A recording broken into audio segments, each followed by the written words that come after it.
pleased to be joined by a number of our great legislative leaders, as well as Lieutenant Governor. I want to thank Speaker Chris Sprowls and President Wilton Simpson for all that they're doing, as well as Representative Blaise Ngolia and Senator Danny Burgess. So thank you all for being here.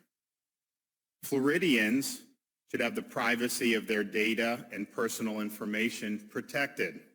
Their ability to access and participate in online platforms protected, and their ability to participate in elections free from interference from big tech protected. What began as a group of upstart technology companies from the West Coast has since transformed into an industry of monopoly communications platforms that monitor, influence, and control the flow of information in our country and among our citizens, and they do that to an extent hitherto unimaginable.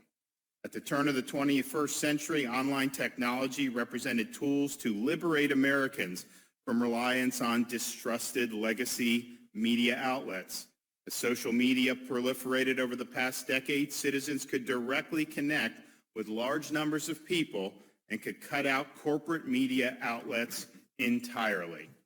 Over the years, however, these platforms have changed from neutral platforms that provided Americans with the freedom to speak to enforcers of preferred narratives. Consequently, these platforms have played an increasingly decisive role in elections and have negatively impacted Americans who dissent from orthodoxies favored by the big tech cartel. Now, we have seen the power of their censorship over individuals and organizations, including what I believe is clear viewpoint discrimination. And as these companies have grown and their influence expanded, big tech has come to look more like Big Brother with each passing day. But this is 2021, not 1984, and this is real life, not George Orwell's fiction. These companies exert monopoly power over a centrally important forum of public discourse and the access of information that Floridians rely on. It used to be that consumers were trusted to make their own decisions about what information to consume, about which leaders to, quote, follow, about what news to watch. Now those decisions are increasingly made by nameless, faceless boards of censors. They even have a name, euphemistically called content moderators. And we're told that these are private companies and that those who disagree with their decisions to regulate content and even suppress content can simply choose other services. Well, when 2.8 million Americans chose to download the application Parler and share information with friends, family, and colleagues, what was the result of that?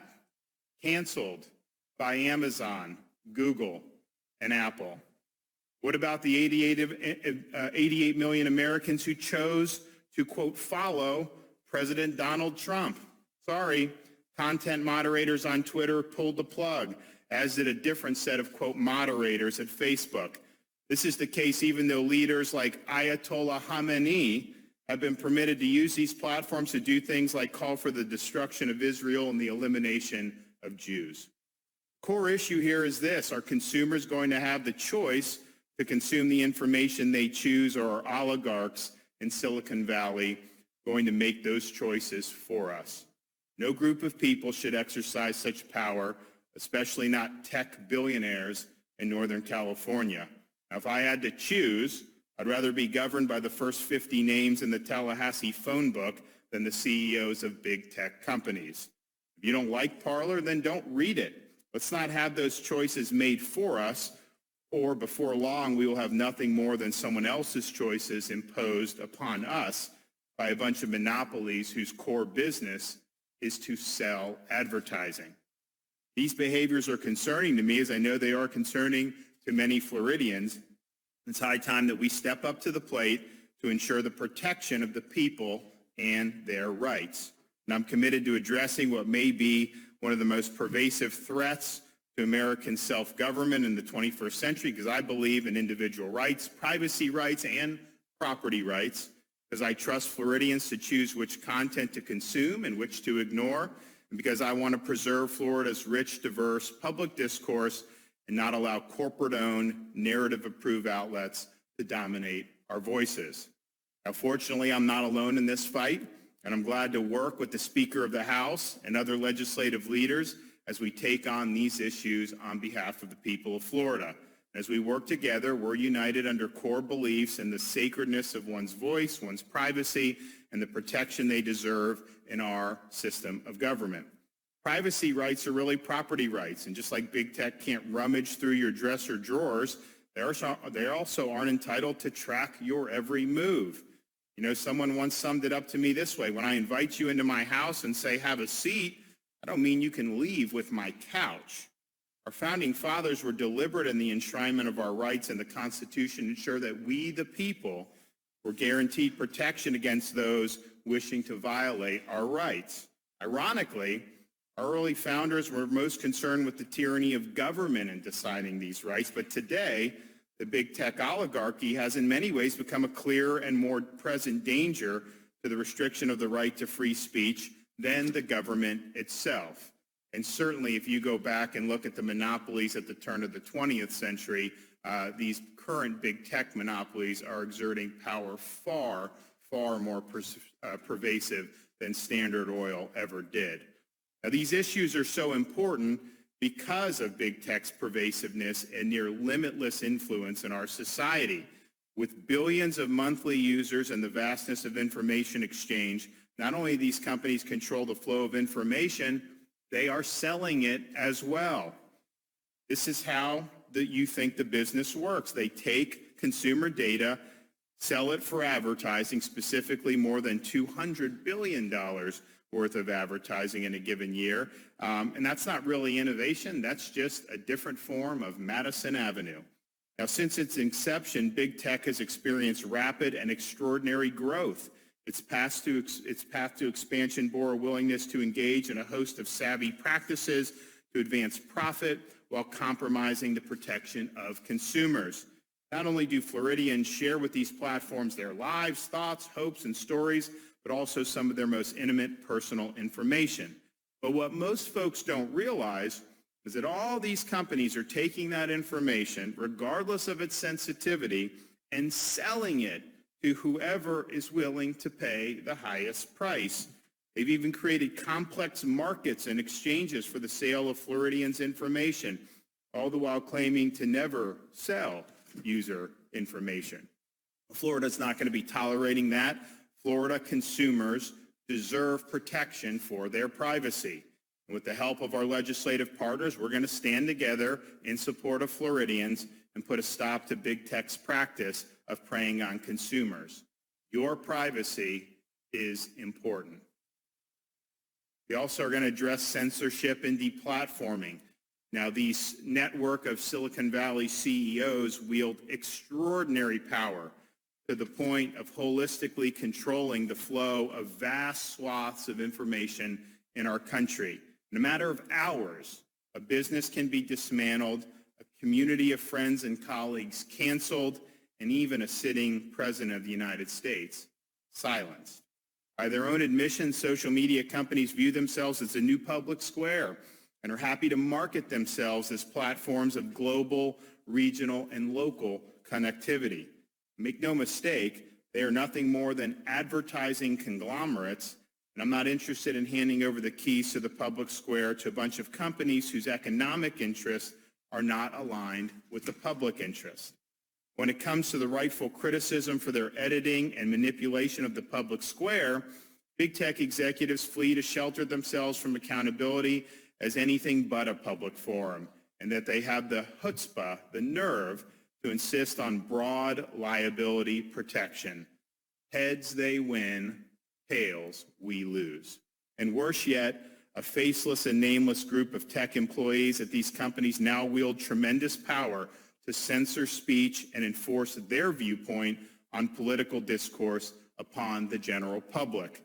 If George Orwell had thought of it, he would have loved the term content moderation. Consequences of big tech censorship are felt far and wide. Take, for example, big tech's approach to censoring criticism of pseudo-scientific lockdowns during the coronavirus pandemic. Well, these lockdowns were almost universally rejected in pre-COVID pandemic preparedness plans. Lockdowns at the time of the pandemic were favored by the, quote, narrative. And so in the name of, quote, science, articles and posts warning against lockdowns were taken down and censored. The result has been the destruction of millions of lives across America, as well as increased deaths from suicide, substance abuse, and despair, without any corresponding benefit in COVID mortality. Shouldn't such monumental policy questions have received a full, open, and robust debate? Social media platforms have become among the most powerful mechanisms for a private citizen to make his or her voice heard. It is incumbent upon us to ensure those voices are not capriciously and vindictively targeted. And the worst part, they change the rules constantly based on whatever they deem to be politically correct at any given point in time. These rules and standards are often changed without the knowledge of their users, moving the goalposts on Floridians and others who use these open forums for discourse and as a source for information. When a social media company applies these standards unequally on users, this is discrimination, pure and simple. Can you imagine tolerating this kind of behavior in banking or in healthcare or in other industries? So today we announced during this legislative session that we will seek to do the following. Ensure that Floridians are safeguarded against these practices from technology companies by requiring proper notice and disclosure of these changes to the standards and full disclosure of any actions taken against a user for violating the standards. We'll also seek to prevent these platforms from rapidly changing these standards and applying them unequally against users. We'll also require that users be provided the option to opt out of the various algorithms these platforms use to steer content, or in many cases, suppress content from the view of other users. But these provisions are of no use without enforcement, and we will provide recourse for Floridians both by enabling a user to bring a cause of action against a technology company for violating these requirements of Florida law and empowering the Attorney General to bring action against the technology company for violations of these requirements under Florida's Unfair and Deceptive Trade Practices Act. We've also seen the breadth of big tech's influence on campaigns and elections. While there wasn't a state in the union that ran a better election than Florida last year, we still saw on a national scale how articles, candidates, and content had the thumbprints of big tech executives all over them. You can look no further than the last several months of the election as coordinated, calculated efforts were undertaken to advance an increasingly evident political agenda of the big tech companies. The problem is these companies are playing a significant role in the advancement of issues and candidates, but do so without recording many of their efforts for what they are, political contributions. If I were to give something of value to a candidate or political committee, it would be a contribution. But big tech has been manipulating news content and designing algorithms to give the upper hand to their candidates of choice, and they do so scot-free. Again, euphemistically called content moderation. I think it's more political manipulation. That's why in Florida we're going to take action. We're going to take aim at those companies and pull back the veil and make sure these guys don't continue to find loopholes and gray areas to live above the law. Under our proposal, if a technology company deplatforms a candidate for elected office in Florida during an election, a company will face a daily fine of $100,000 until the candidate's access to the platform is restored. Again, any Floridian can deplatform any candidate they choose. You simply unsubscribe, and it's a right that I believe belongs with the citizen. Further, if a technology company promotes a candidate for office against another, the value of that free promotion must be recorded as a political campaign contribution enforced by the Florida Elections Commission. And lastly, if a technology company uses their content and user-related algorithms to suppress or prioritize the access of any content related to a political candidate or cause on the ballot, that company will also face daily fines. The message is loud and clear. When it comes to elections in Florida, big tech should stay out of it. Now, big tech has long since abdicated the protection of consumers for the pursuit of profit. We can't allow Floridians' privacy to be violated, their voices and even their livelihoods diminished, and their elections interfered with. And with that, I'd like to invite Speaker Sprowls up to make his comments.